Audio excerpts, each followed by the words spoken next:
Psycho, అరాచకుడు, రాష్ట్ర ఇదే ఇటువంటి వ్యాఖ్యలనే రాహుల్ గాంధీ గారు మోడీ గారిని చేసినప్పుడు ప్రతి భారతీయ జనతా పార్టీ కార్యకర్త ఆవేదన చెందాడు. దేశం పట్ల కన్సర్న్ ఉన్న ప్రజలు కూడా ఆవేదన చెందారు. ఫలితంగా ఏమైందంటే రాహుల్ గాంధీ క్రమంగా తన రాజకీయ ప్రభావాన్ని కోల్పోతున్నారు. అటువంటి ప్రకటన చేసిన రాహుల్ గాంధీ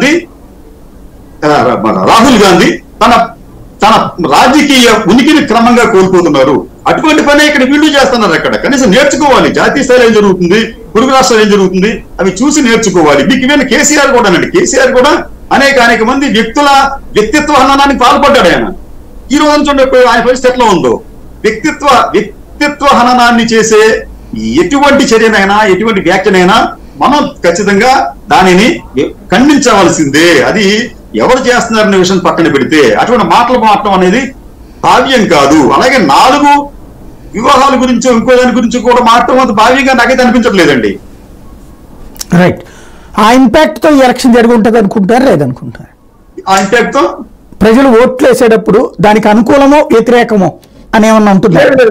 ప్రజలకి ఇప్పుడు రాజకీయాల పట్ల, మీడియా పట్ల, ఆ రాజకీయాలు మీడియాకున్న చిత్తశుద్ధి పట్ల ప్రజలకు ఏమాత్రం గౌరవం, నమ్మకం లేదు. రైట్. వారి ఆలోచనలు వారుకున్నాయి. మనం ఎన్ని చెప్పినప్పటికీ కూడా మీడియా ఒక వైపు పూర్తిగా వాడిపోయి అసత్యాలు చెప్పినా వారు నమ్మకం లేదు. వారి వెంటనే గమనిస్తున్నారు.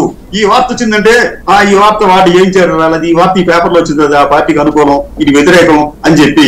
అదే దానిని ప్రజలు ఈ మెయిన్ స్ట్రీమ్ మీడియా నమ్మటం లేదని చెప్పే భావనతో ఈ రాజకీయ పార్టీలు సోషల్ మీడియాను ఆశ్రయించి ప్రజలకు అబద్ధాలు, అర్ధసత్యాలు చెప్పే పనిలో నిమగ్నమై ఉన్నప్పుడు వాటి పట్ల కూడా ఈ రోజున రాష్ట్ర ప్రజలు అవగాహన కల్పించుకుంటున్నారు.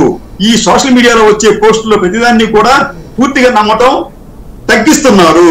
అంటే వారు కూడా ఏంటంటే మన మెయిన్ స్ట్రీమ్ మీడియా ఎట్లాగ ఫెయిల్ అయిందో, విశ్వసనీయత కోల్పోయిందో, ఈ సోషల్ మీడియా కూడా కోల్పోయే ప్రమాదం ఉంది, ఇప్పటికే ఉందండి అది. కాబట్టి అంటే ప్రజలు మాత్రం తమ చైతన్యాన్ని పెంచుకున్నారు, తమ విజ్ఞతను ప్రదర్శిస్తున్నారు. కాబట్టి అంటే ఇటువంటి మాటలు, ఇటువంటి చేష్టలు ఇవన్నీ కూడా వారిని ప్రభావితం చేయవు. Right. Thank you very much అండి. సాంబశివరావు గారు, రామ్ కుమార్ గారు, కృష్ణరాజు గారు, వీరశంకర్ గారు. ఇది పరిస్థితి. ఓవరాల్ గా అయితే ఎవరి అంచనాలు వాళ్ళకు ఉన్నాయి.